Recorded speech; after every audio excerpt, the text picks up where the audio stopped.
Tony's out there, and as he's going to put his key in the door, we used to put keys in the door back in the day, he sees a guy coming towards him, pulling a gun out from his back, and he turns around and he basically, kind of grabs the gun. He's wrestling with him. He gets in his car, grabs his gun, and him and the guy are fighting. The second assassin, he goes to shoot Tony, but ends up shooting his partner instead accidentally.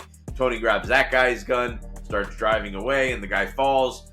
Tony survives. He's happy. He's excited. He's driving. He's laughing, but he doesn't look where he's going, and he crashes his car. So here, Tony was attempted to be assassinated by these guys that Junior hired, and it didn't work out. It just didn't happen. Everything went Tony's way. He's lucky. He's blessed, whatever you want to call it. But we see, too, also his whole demeanor change. This is where, too, I love this part of the episode. It's kind of a pivotal point where everything in the episode changes and how he feels really completely changed. Tony actually has Carmela drive him to kind of a remote location to meet Dr. Melfi in the middle of nowhere. She asked him how he felt, and he says, man, I never felt more alive. He was about to lose his life. He was about to lose everything he had. And at this moment, he says he never felt more alive. He says, I feel pretty good. I'm going to feel even better when I find out who shot me. All right, welcome to another episode of the Sopranopreneur. I am Mike Ficari, your host. Excited to have you here with us today. We are at the second last episode, season 1, episode 12, Isabella. Really excited for this one. This is always, and if you've watched Sopranos, the second to last episode is really where kind of the arc of the season happens, if you will. This is where things change. This is where the inciting incident happens. If you're a little bit of a theater nerd, I guess would be the the right example. And I only know all this from listening to Talking Sopranos. Shout out to the guys there, Michael Imperioli and Steve Sharippa, which do a great job with that. But we are going to dig in, enjoying an America cigar as always. Big shout out to them and Hardcore Italians for the great shirt. Appreciate that. Mafia Chronicles for always supporting the show. So let's dive right in here. And we ended kind of, if you remember the last episode, season 11, we ended with realizing that Jimmy is the rat. And Pussy is obviously kind of out there on the lam. We don't know where he is. We don't know what's going on. And Junior realizes that Tony's going to therapy. And Junior kind of realizes, too, that Tony's undermining him. That Tony's really the boss, that Junior's really only the boss in name. So everything that we've been seeing kind of building up to this season, if you remember when AJ sort of spilled the beans, if you will, to Olivia, and everything is sort of coming in here. Remember what kind of leader Junior is. He's an insecure leader. He's not really the type of leader that's confident in who he is. And we open up with Junior here at a funeral, him and Mikey. Junior's walking into the funeral, and we see Jimmy walking out. And Jimmy tries to sort of say that he knows, that he sort of made a hit, that he had killed, Brendan Falone, and that he always thought he got that right. And he's basically trying to trick Junior into confessing because we're assuming Jimmy's wearing a wire. Now, one interesting thing is we never actually see that Jimmy is wearing a wire, or we never get a true sort of confession here that Jimmy is. Jimmy kind of outs himself, or everyone paints a picture they want Jimmy to be the rat. And I think sometimes in leadership, it's an interesting thing where we see people paint the picture of what they want to see. So we see the next scene is Chris and Silvio kind of talking about Tony. And Chris is concerned about Tony. Remember, Tony is Chris's mentor, and he looks up to him. And Chris is basically worried because he feels that Tony's depressed. And he feels that there's something wrong with Tony. There's something that's just not right, and he's concerned about what that might be. So he's talking to Silvio, and Silvio, who's Tony's consigliere, who's really his confidant, somewhat his mentor, but more his kind of go-to guy, his right hand, if you will, says, listen, a lot of guys had dark periods. This is normal for leaders and people at the top. We've all heard the expression, it's lonely at the top. And Silvio doesn't really think there's anything to worry about where Chris is concerned, because this is kind of his only experience really with dealing with this. And we cut to the next scene where Tony's in bed, he's depressed. And Carmela, ironically, seems more mad than she does concerned about Tony's condition. He's laying in bed, he's not doing anything. Carmela thinks it's about the indictments that are raining down on Junior and everyone else that came up in the news. But really, it's Tony's about Pussy's disappearing. He even says to Carmela, my best friend Pussy, I can't find him. I don't know where he is. He's disappeared, and I don't know where he's at. And, Tony is really sad about that. And then we see Carmela leave. She's going to get AJ a suit. And we see Tony sort of walk towards the window, and he sees this pretty lady in the Cusimano's backyard, which is his neighbors, which isn't the normal person's there, but he looks out and he sees this pretty lady in the backyard. And he's obviously, his attention now changes. You can see him even sort of perk up a little bit. He's still in kind of this sad, depressive state, but he seems a little bit happier. We come back to the funeral parlor, and we see Junior and Mikey. They're kind of, paying their respects to the body, but they're really not paying their respects because they're talking about the hit on Tony. And Mikey's kind of telling Junior, this is what's going to happen. This is how we're do it. This is how we're going to have Tony be whacked. which if Jimmy just would have hung around for a little bit, he may have got the information he wanted. But, Junior gets frustrated with Mikey and says, look, Mikey, if I delegate, right? He gets upset. And he kind of yells at him, I delegated this to you. I don't want to hear about it. I don't want to hear the details. But Mikey kind of knows that Junior also micromanages and he's insecure. So there's a little bit of this give and take here, a little bit of this pull, if you will, in the relationship with Mikey and Junior and the delegation and what's going to happen to Tony. So Chris actually goes to see Tony. He's at his house, and Chris is informing Tony that no one's seen Pussy anywhere. We don't know where he is. He's disappeared completely. And Tony, now remember, Junior just kind of had the reaction. He says, when I delegate, I delegate. Tony says, listen, I don't know what we're going to do. I'm not going to make any decision on Jimmy or Pussy because I really don't know what's going on yet. He's not jumping to any conclusions. Where Junior, something happens, he gets mad, and he jumps to conclusions right away. And we see this sort of different leadership styles between Tony and Junior, where Tony's a little bit more structured, even though he's a little bit right now and not at his best. He's still even more structured than Junior, who should, quote unquote, be at his best. Chris keeps pushing the issue, and Tony says, that he doesn't want to talk about it. Like I said, that different leadership style than Junior has. We see Tony, too, go out into his backyard, and he now goes and talks to the pretty lady that's in the backyard. And the Kuzmanos, turns out she's a dental student from Italy. She's got a really thick Italian accent, and her name is Isabella. Chris is worried about Tony, though, and he's worried about how Tony is, so he follows Tony.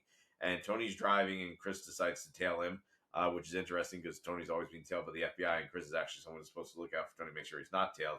And Chris basically follows Tony to this newsstand, and we all know Tony's going to see Dr. Melfi, but Chris has no idea where he's going or what he's doing, and he pulls up in front of these two guys.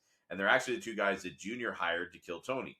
And in pulling up and blocking them in, these guys are upset. They say, there he is. They had a job to do, and Chris is kind of getting in the way. One of the guys even gets out of the car and kind of threatens Chris and says he's a cop. And Chris is like, where's your badge? What's going on? This doesn't make any sense. And we see sort of this confrontation. And Chris actually ends up unknowingly saving Tony's life in this instance. If Chris hadn't been there, Chris hadn't been a little bit nosy, hadn't been concerned about his mentor, he may not have been able to fix it. And Chris's concern, is it good? Is it bad? Is it necessary? Is it unnecessary? We don't know. But, it kind of goes to show when you're a good leader and your people that you lead are loyal to you, they're going to watch out for you. They're going to make sure they have your back. They're going to make sure that they take care of you. And that's really what Chris was doing in this situation. He was looking out for Tony, making sure he was okay. And unknowingly, like I said, saved his life. Tony, he goes into the donut shop and disappears, which we know he was just taking a back door to go see Dr. Melfi. Cut to Junior and Mikey. They're really sick over what happened, and Mikey's telling Junior it didn't happen. We see him throwing up out the car. I mean, this is his nephew. This is a kid too. At one point, Junior was Tony's mentor. He looked up to him, probably his favorite uncle, a family member, his brother's son. I mean, the fact that he's having him whacked is terrible, right? It's really not a good thing, and really for no good reason too. If you look at kind of code and the mafia and all that, why Junior's doing it really isn't a good reason. And I think Junior knows it, and that may even be why he's sick. He's not making the right decision as leader. And when we're in leadership, we have to make hard decisions. And sometimes that line between right and wrong as leader isn't always clear. But Junior is obviously making a poor decision here. And the kid that they hired to kind of broker this thing between the two hitmen that Chris saw, the two African-American gentlemen, and Junior and Mikey, is this guy named Donnie K. And he comes, rolling up in his IROC with his music blasting, typical Italian thing there in the late 90s, early 2000s, even in the 80s. And he says, listen, my personal guarantee you'll have this done. Mikey threatens him. Look, if it's not done, they're going to find the personal guarantee rolled up your ass is basically what he tells him. And, Donnie K runs his mouth too much and says the wrong thing and says, man, Tony S.'s mother still wants him whack. And Mikey's like, where'd you hear that? And he says, just get it done, goes back, and Junior says he doesn't like what he's hearing. Junior doesn't like what he's hearing, and basically indirectly tells Mikey to kill Donnie K, and he does that. It just goes to show, too, you never know when you put yourself in situations to do something wrong, you shouldn't get too cocky and run your mouth too much. And I think Donnie K is that perfect example of an overzealous guy. He maybe thought this was going to get him too kind of high up in the leadership, maybe a shortcut, if you will. Everyone here is kind of trying to take a shortcut, and just bad things happen. Junior's not doing well. You can't seem to get the hit right with Mikey. Donnie K ends up getting killed. These guys that aren't doing things in the right way, and let's be honest, these guys are all mobsters. No one's really doing anything in the right way, but at the end of the day, Junior just really isn't following the codes and the directions, and he's not a good leader, and that's why there's all this chaos in his life. That's where there's all this instability. And maybe if Junior wasn't like this from the start, he'd have the respect of Tony and all the other guys as well. But it just, it's not really the way anybody wants to see it. So Tony's in Dr. Melfi's office. He's kind of talking with her about how he feels depressed. He says he doesn't know where to direct his anger. And Dr. Melfi can tell that he's really in distress. He's just not good mentally, physically, emotionally, you name it. He's not doing well. A lot of this has to do with pussy, disappearing and everything else going on. And she basically wants to have him committed to a mental hospital. He's like, what are you, out of your mind? That's something we can't do. And this is kind of foreshadowing what's going to happen here. Because, it's kind of because he's seeing Dr. Melfi that Junior and Livia basically chose to put this hit on him. So we do see a bit of foreshadowing going on there of what's going to happen next. And we do see a bit of foreshadowing on kind of where things are going to go and sort of what's going to happen. And I think it's good advice from Dr. Melfi to Tony. I don't know if him going to a mental hospital is necessarily the best thing for him given his line of work. But on the same hand, sometimes as leaders, we really do got to step back and we got to make sure that we're not always doing, the things that are sort of wrong and for ourselves, right? And we need to take some time for ourselves. Sometimes just get away and just be comfortable and do what we need to do. And Tony really needs a break. He needs to go on a vacation. He needs to go somewhere. He needs to go away. Even Melfi says, I think you should get away. He says, where, Vegas? She's like, no, a mental hospital. And he's just not having that. So we see Tony presumably we see Tony and we assume I'm not going to edit that out. We assume Tony's leaving Dr. Melfi's office, and on the street he bumps into Isabella. But once again, we can see too, every time he bumps into Isabella, and this is something to pay attention to as we're going throughout this episode, especially if you haven't seen it, this is a great episode, where he's not really sure what's going on, and he bumps into her, and she's got a sandwich. She's like, what is this, hero? And he says, no, let's go out to lunch. And even as he's out to lunch with her, he's kind of in and out. She even says, hey, are you on drugs? Are you okay? Is there something wrong with you? And they're at a restaurant, which is weird because it definitely doesn't look like it's in New Jersey. It almost looks like it's a restaurant in Italy, which a lot of this will come to light why this is later on in the episode. But there's definitely something going on. And even as he's talking to her, he's seemingly goes to a dream sequence where she's breastfeeding a baby, and he's going to bring this up to Melfi later. But he talks about his dad, and he talks about his dad being a stonemason and building things and putting things together. And I think in talking about his dad and what his dad actually did for work, being a stonemason, and his grandfather being a stonemason, he's really talking about what he's trying to do. He's trying to build something here. He's trying to build something great. He's trying to build a legacy. And a lot of things seem to be standing in the way of that and seem to be interfering with that. We cut to the family dinner at the Soprano house. Livia's there, and Tony comes down a mess. Now, once again, this is almost coming right off the heels of his lunch, and he's a mess. He just doesn't look good. She starts making jokes that he's always playing the victim and he's not a good guy and blah, blah, blah, blah, blah, and all these other things. So obviously Tony gets upset about that and leaves the dinner table. Livia obviously was being very hard on him as an Italian mom could be, and she ends up playing the victim after he gets upset at her. So she spends all this time insulting him. Then when he gets upset and leaves, she's like, I was only kidding. And even AJ says, well, how could you be kidding if you're crying, Grandma? That doesn't make any sense. And it's just, once again, everybody here is kind of playing the victim. And even Tony a little bit. Tony, Livia, Junior, everyone's playing the victim here. No one's really taking responsibility for their actions or what they're doing. And Carmela is just kind of, I think, trying to keep the ship afloat. We see Tony, too, back up in his room looking out the window at Isabella. And Carmela sees him and gets really upset with him that he's kind of looking at Isabella saying, hey, I can't even get 5 minutes of your attention. You see a little bit of this girl's thigh across the street and that's a wrap. And all of a sudden you're super intrigued. So she's obviously upset. She's not happy with what's going on, and she's not happy with that type of communication. We see Junior and Livia. They're at a movie theater. It's actually a very windy day. They're talking about the hit against Tony not going well. Neither one of them are speaking about it directly, though, but they're both talking about, yes, this is something we need to do. How could it not happen? Livia's justifying it by saying when she was over there for dinner, he looked terrible. He looked like my cousin Kiki after she had her lobotomy, which doesn't make a lot of sense, but I think they're both trying to justify their actions. They both know they're wrong in what they're doing. And I think this is interesting because Junior and Livia are both in kind of positions of authority, leadership. They're elders in the family. They're well respected. But they are both know they're wrong. But here they are, two people doing a wrong thing, trying to justify their wrong actions to each other as being right. And I think sometimes in leadership, if you just admit, hey, I did something wrong and I wasn't right, that's going to be the bigger win. And that's going to be the bigger sort of growth opportunity, if you will, for both of them. So we cut to Tony standing in line at the juice stand, and this is it, man. This is the big scene. This is the climactic scene. This is where everything that's happened in the last 4 or 5 episodes, from the point that AJ told Livia that Tony is seeing a psychiatrist to now, this is where everything sort of comes to a head. So Tony's out there. He's getting juice at the juice stand and a newspaper. We see him get the orange juice. He walks back to his car, And as he's going to put his key in the door, we used to put keys in the door back in the day. He sees a guy coming towards him, pulling a gun out from his back, and he turns around and he basically, kind of grabs the gun. He's wrestling with him. He gets in his car, grabs his gun, and him and the guy are fighting. The second gentleman that was the second assassin or the getaway driver goes to the other window and says, "You're dead now, motherfucker." He goes to shoot Tony, but ends up shooting his partner instead accidentally. Tony grabs that guy's gun, starts driving away, and the guy falls. Tony survives. He's happy. He's excited. He's driving. He's laughing, but he doesn't look where he's going, and he crashes his car. So here, Tony was attempted to be assassinated by these guys that Junior hired, and it didn't work out. It just didn't happen. Everything went Tony's way. He's lucky. He's blessed, whatever you want to call it. It worked out. But we see, too, also his whole demeanor change. This is where, too, I love this part of the episode. It's kind of a pivotal point where everything in the episode changes and how he feels really completely changes. So we cut now. Tony's in the hospital. They're sewing his ear on. Carmela, AJ, and Meadow all come in. They're worried about him. He kind of plays it off as a carjacking. Nothing wrong. Don't worry. Don't stress. No one told him how bad the gas mileage in those things. He's basically making jokes, and they're all concerned. Now, Carmela knows it wasn't a carjacking. She knows it was something more. Meadow and AJ kind of really don't know at this point, but they're not sure. They leave, and as they're leaving, 2 FBI agents walk in, and Carmela comes back in when she sees the FBI agents come in. They're upset, and they're basically telling him, "Look, this wasn't a carjacking. This was an assassination attempt, and you know who did it."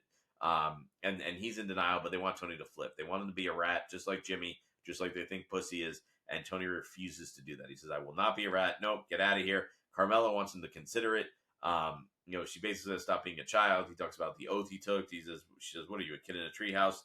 And she doesn't want this to happen. We see Silvio and Paulie show up. AJ and Meadow are out there in the lobby waiting. They go in to see Tony. AJ turns to Meadow too and says, "I don't think it was a carjacking." They're starting to see who their dad really is and know, and where they should be scared. It's kind of a sweet moment too. AJ and Meadow hug each other, and they're kind of there for each other. It's a really sweet brother-sister moment. And also from the standpoint of it's a good moment in the show to realize that everybody knows who Tony is, but they also know the benefits that they get from him as well, which is interesting. So I think that's really sort of a neat sort of intro to that. Next scene, we cut to Junior and Livia. They're basically at what we think is Green Grove. Livia's like, "How could this happen to my son? It's on the news. It's everywhere." Junior's like, "How could it happen?" Once again, neither one of them are talking about it directly, but indirectly, they're all kind of like criticizing what's happening and what's going on. And they're just really not happy about how things have gone. Next scene, we cut to everyone's back at Tony's house, wishing him well. And Junior and Livia know that that's somewhere they need to be. Chris runs in and they talk about, they say 2 homeboys, tried to shoot him. And Chris is like, "Wait, at the newsstand? Like, I think I ran into these guys. I think I saw them. I think I know what happened." But he doesn't really confess to Tony that he was kind of looking out for him and watching his back. Chris suggests, too, that it has to be Junior. It must have been Junior that did this. And as soon as he suggests that, Junior and Livia show up and they, to kind of pay their respects. And this confuses everybody. Well, wait a second. If Livia and Junior try to have him whack, why would they be here? So everyone's a little bit confused that they do it. And Livia also kind of, too, pretends like she has dementia at this point. She pretends she doesn't recognize who Meadow is. She pretends that it's, is that my sister? And she's just trying to play dumb. We cut to the next scene. Tony actually has Carmela drive him to kind of a remote location to meet Dr. Melfi in the middle of nowhere because Tony's worried. He knows that part of the reason that had happened was because he was seeing Dr. Melfi, or he thinks. And he asked her, "Hey, listen, did you tell anyone that I'm seeing you? Because this is what could have put my life in jeopardy." She says she may have told her son or her husband, but, no one else really, no one that could ever do it. She asked him how he felt, and he says, "Man, I never felt more alive. Here I am." He was about to lose his life. He was about to lose everything he had. And at this moment, he says he never felt more alive. So really, just a great moment of two. I think when we're in leadership and we're down, if we take those moments, or if there's something to shake things up or get us really excited, listen, you don't have to get shot, but if we can find something to sort of shake up the routine and shake up what we're doing, that's really where success comes, and that's where success begins at. Dr. Melfi suggests that it could be Livia, and Tony kind of passes on that idea. He doesn't really play too much into it. He kind of lets it go, and kind of really doesn't want that to be the focus. Next, we cut to Tony going over to Dr. Cusimano, and asking about Isabella. He's like, "Hey, where's the Italian dental student that was staying with?" He's like, "What do you mean? There was no Italian dental student." Tony also asked Carmela about it. We find out it was a dream. Tony calls Dr. Melfi. She says, "Listen, flush the lithium and the drugs that you were on, and get that out of there." Tony was obviously having this Isabella. She didn't really exist. It was a delusion. It was something he made up in his mind to try to get them through this hard time. And I think when we're in dark places, especially as leaders, we got to not lie to ourselves. We got to realize that some of the stuff that we may perceive as success or pats on our own back or things that may be good, they may not really be there, and they may not be what we need. So it's really important to kind of, pay attention to what's around us. She also asked Tony, though, how he's feeling. Are you okay? And he says, I feel pretty good. I'm going to feel even better when I find out who shot me. And then we see the episode ends. So just a great episode. Like I said, the inciting incident. Next episode is chock full of exciting stuff as well. So I'm excited to tune in. It's going to be the season finale. Can you believe it? We're done with season 1. One more episode. Like I said at the beginning of the show, too, I appreciate everybody that's been listening. If you haven't, make sure you subscribe. Leave us some feedback on iTunes or Spotify or wherever you're listening to this. Appreciate that you do that, or Apple Podcasts. Actually, I still say iTunes. I'm an old guy. Show notes are in the bottom there if you want to grab those as well. Don't forget about the Omega cigars. Links to that as well if you want to pick one of those up. For more about me, MikeVicara.com. For more great episodes like this, Sopranopreneur.com. Follow us on Instagram. I will see you on the season finale next week. Appreciate you tuning in.